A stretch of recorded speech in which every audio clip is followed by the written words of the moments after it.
So this morning I'm working on this little deer illustration, and it's on 5x7 watercolor paper.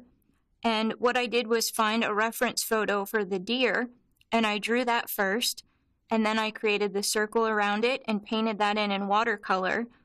And I actually have this decorative gold paper, so I've been cutting out little leaves individually and gluing them onto the deer. And now I have some extra ones that I'm going to glue around the outside like they're falling. In retrospect, I would have made the leaves a little bit bigger because it's sort of a pain to glue these on, and I'm getting glue everywhere. But I do like how the gold paper looks. So basically, I'm just getting some glue on the back and on myself, right? And then sort of deciding where I want to place these. And these extra ones are going to be like they're falling. So it's going to be sort of around the outside of the circle. But so the whole point of this is when I started the drawing, right, I wanted to sort of plan it out.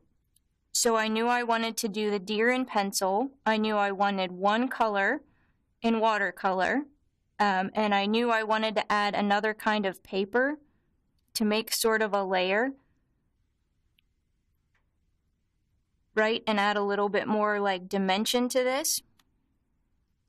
So I try to plan things out that way so that it works out in the correct order. So for example, if I would have glued this paper on first, it would have made it a lot more difficult. I would have been painting around all these leaves, and I wouldn't have necessarily put them in the right place.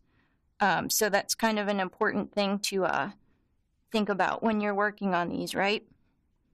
So I'm going to keep gluing these on, and then I'm going to go back probably the very last step and work on the pencil in here a little bit more, and then post a finished drawing. So thanks for watching, and you can always see more on my website, virginiapoltrack.com. Thanks.